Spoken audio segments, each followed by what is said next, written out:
What's going on, y'all? Psych Perspectives. And you know what we about to talk about? You pick your mate. You pick your mate.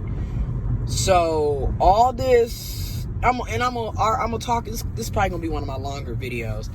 We have to realize that ultimately we decide who we're going to date, who we're going to be in relationships with, who we're going to talk to, who we're going to entertain, who we're going to commit to. And it's so important that people realize that ultimately we pick our mates.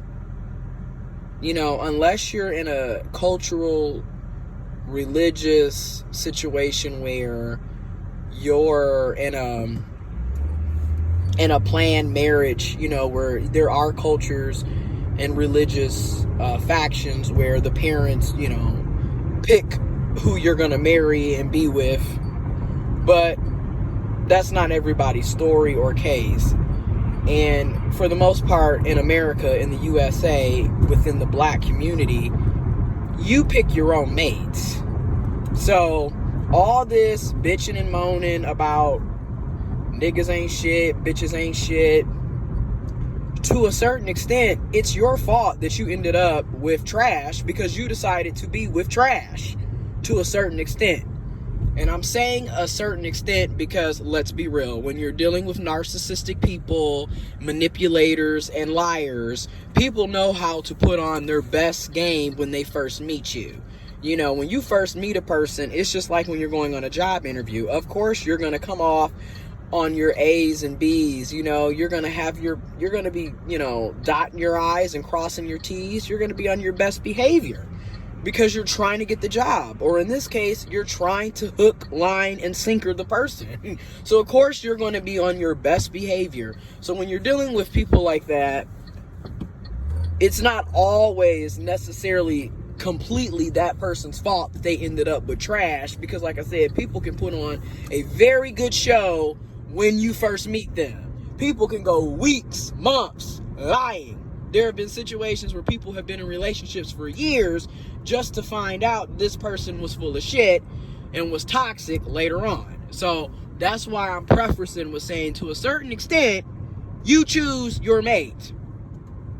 I just got done watching a few of Walter Lee Hampton II's videos, and I appreciate his videos. I don't always agree with everything that he says, but there are a lot of videos that I do agree on. And one of the videos that he was talking about today is, again, especially in the black community, going back to what Successful Lady Live and so many other people talk about, the struggle of, and Walter Lee Hampton II has been making videos discussing the struggle of for a while.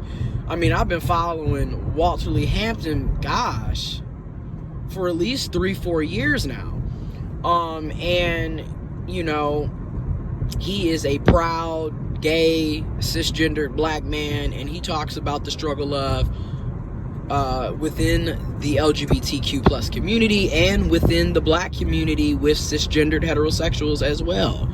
And it's literally the same thing. It really is about us making better decisions on who we decide to entertain and commit to and be with.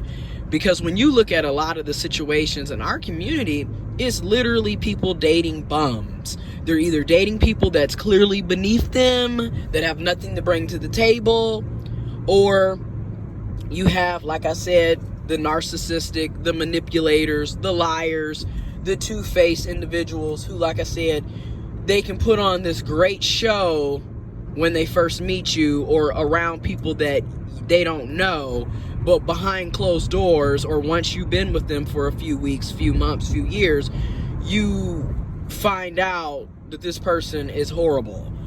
So you have these situations, and Walter was talking about, pertaining to black women, is how black women, you know, cis, trans, gender non-conforming black women, etc., who get with thugs and gangsters and, you know, mama boys and people that you ultimately end up having to take care of, and this person is violent and abusive and is not responsible, is not holding their weight. And then to add insult to injury, people have kids with these types of people, which also is like, again, I had made a video a week going on 2 weeks ago where I was talking about the toxic black mother and how she cut the child's hair. Child got her hair braided by the father, and then she cut the child's hair, and then the father posted it on social media. Because again, in this, with millennials, with late Gen Xers, millennials, and Gen Zers, you're gonna, and moving forward, if it doesn't stop, you're gonna see a lot of this shit just be posted all over the internet, because people want attention and validation so much, to the point that there is no such thing as a private moment. Every little thing is being posted for attention and for views, for likes and validation. And I was thinking back about to that video, and there was a person who left a comment basically saying, well, you never know, it's hard for black fathers, or fathers in general, and the courts are on the women or the mother's side. And it got me thinking, like, number one, there is validity in what the person is saying. Sexism goes both ways. This is true. However, at the end of the day, you chose to get with an ain't shit woman, and you chose to have unprotected sex with an ain't shit woman. I don't give a damn how hard it is. If you're in the court, you should fight for your fucking kids. I'm so sick and tired, especially with men, cis men, who constantly come up with the courts are hard, and that's why I'm not really there for my kid. That's bullshit. At the end of the day, if you have a child, I don't give a damn how hard the courts is. I don't give how difficult the other person is. It's your child. So you're going to abandon your child because you don't want to fight hard enough to be in your child's life, is basically what you're saying? And that's why a lot of us have deadbeat ass fathers and mothers today. But that's me going off on a tangent. Like I said, I'll come back to that in another video. But yeah, we need to pick our mates better. We need to choose our mates better. And this might sound horrible, but I'm going to say it. A lot of us need to start doing CSI investigations on the people we call ourselves liking and falling for.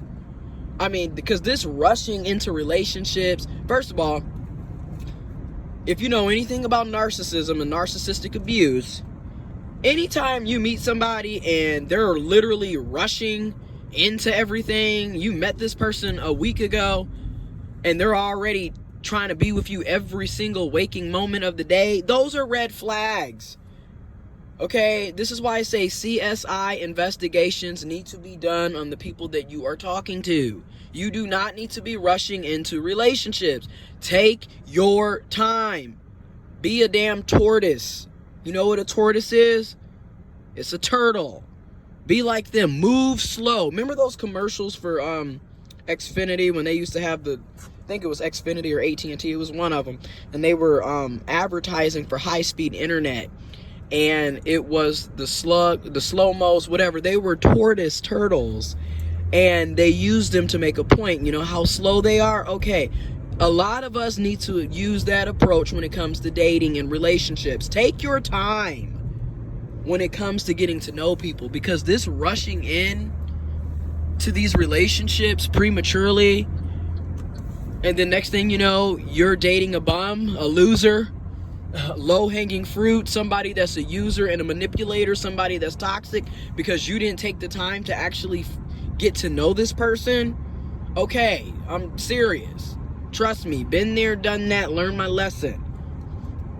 I'm going on into the second year of healing from a very toxic relationship from hell. Never again. And this is why I say what I say in these videos. Take your time getting to know a person. Because again, when you first meet a person, of course, they're going to have on their best act. You know? So and then this is another thing. You know what I mean? This is a little caveat, because I might as well put it out there.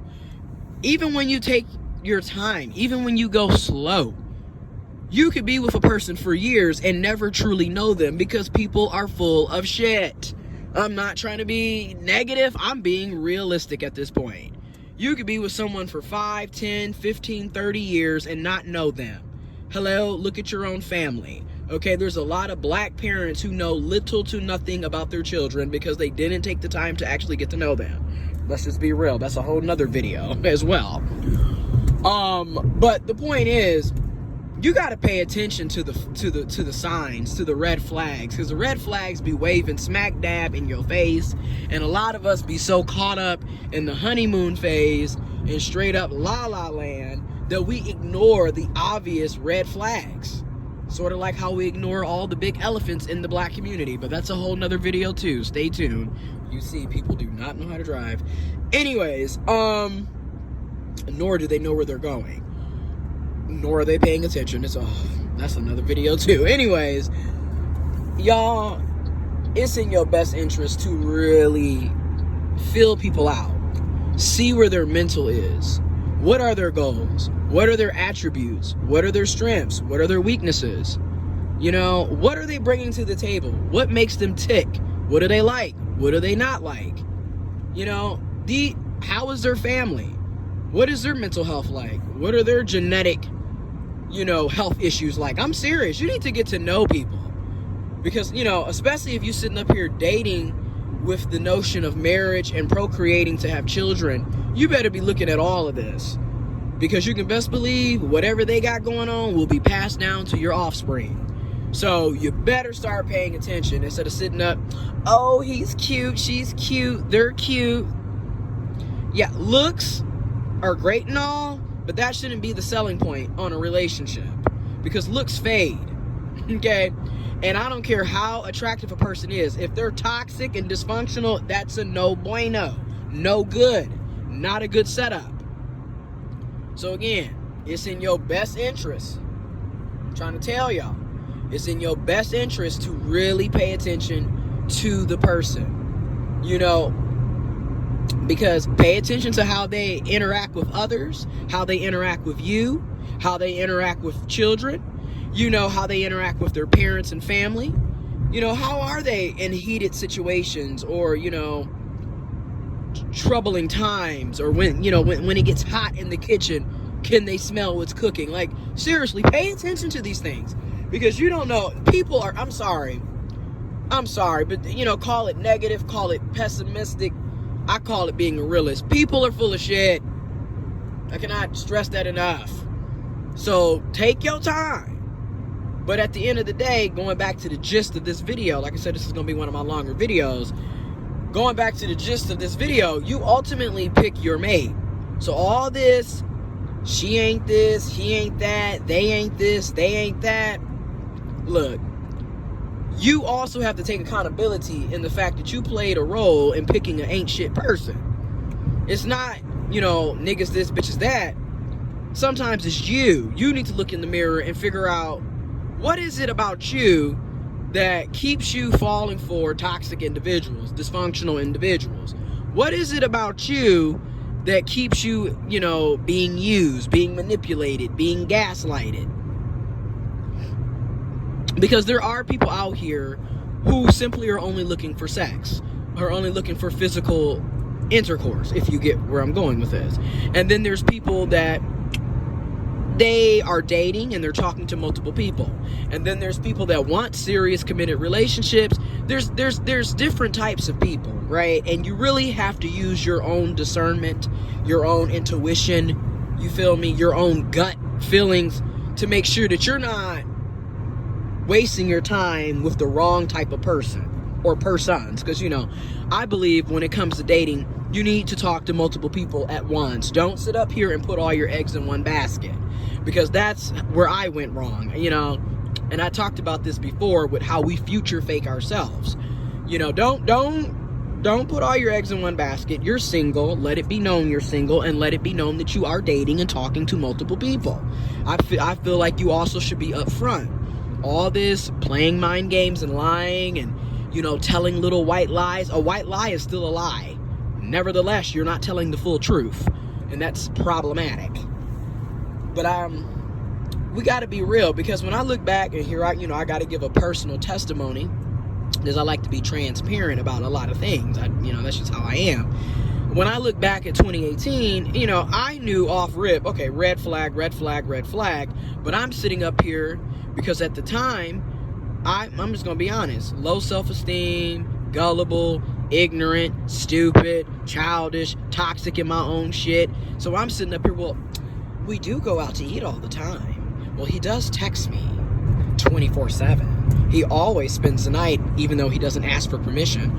All of these red flags and things were happening. And again, when you're dealing with manipulators and narcissistic or toxic people, you know, it gets hot and heavy real quick. And pay attention how there's never any, and that's another thing. Y'all, similar to the baby situation, you don't have a title, so don't be expecting anything out of it. Because again, narcissistic, toxic, dysfunctional players, users, they love to do that. They'll string you along, waste your time, have you thinking that y'all are in a committed relationship because y'all are doing committed relationship stuff. But in the meantime, y'all don't know what y'all are. There's no title. There's no discussion on any of it. Which is why I say, if you're not one of the going with the flow types, then don't waste your time with a going with the flow type of person. This is why it is so important to speak up and let your intentions be known. Because a lot of us waste our own time because we're not communicating effectively and we're not speaking up about what we are seeking, what we are looking for. You know, if you're looking for a serious relationship, then say that from the get-go. Because you can bypass a lot of the players and the users and the liars and the manipulators just by speaking up and being straight to the point. But like I'm going to go back to saying, we pick low lives, especially in the black community. The struggle love is real. Y'all, and then with black women and you know, feminine people, they always tend to be the ride or dies, but you're riding and dying for someone that wouldn't even walk a half a mile for you. This person won't even give you an inch, but you're giving them miles. You got to stop doing that shit. And I'm going to say this, and this might ruffle some feathers, but it's 2020. You do not have to only date people in your race. I'm sorry, but newsflash, a lot of us, especially in our community, the chances of you finding quality black folks, in my opinion, is slim to none. So I'm not finna sit up here and tell you to only date black people. There's almost 8 billion people on this planet. You do not have to only date African Americans or black Americans, or what is it, the foundational black Americans, or the African descendants of slavery. You don't only have to date black folk, okay? There are other people of color. There are other ethnicities and cultures and heritage and races of people to date. I no longer subscribe to limiting myself to black Americans. There, I said it. 27 years old, almost 28. I done wasted damn near 3 decades dealing with black folks, and I'm sorry, but it has been nothing but a failure after failure. And a lot of it is on me. You know, is my personal decisions to waste my time with people that wasn't on my level, or I wasn't on their level. However you want to look at it. The point is, time was wasted. Hearts were broken. Emotions were wasted, etc. So again, I have to take ownership of that, because I have to recognize, what is it about me that keeps attracting bums or people that I'm not compatible with? So I had to check myself, which is why for the past year, you don't see me talking about trying to get in a relationship. No, I'm still healing, because I don't want to bring my toxicity or my baggage or my insecurities onto somebody else, which is another thing. If you get out of a bad situation, stay single and fix yourself and work on yourself before you go back into the dating scene, because it's not fair that anyone has to play psychologist to you and your shit. That ain't cool. Anyways, this is a long video. The gist of this is, you have to be mindful of the decisions you're making when it comes to dating and relationships, commitment, love. Especially when we're talking about procreating and creating humans, aka children. We need to stop having children in dysfunctional environments. And that starts with us as adults, as individuals, as people, taking ownership and correcting it, breaking these generational curses now, so the next generation doesn't have to live in dysfunction and toxicity. All right, I'm out.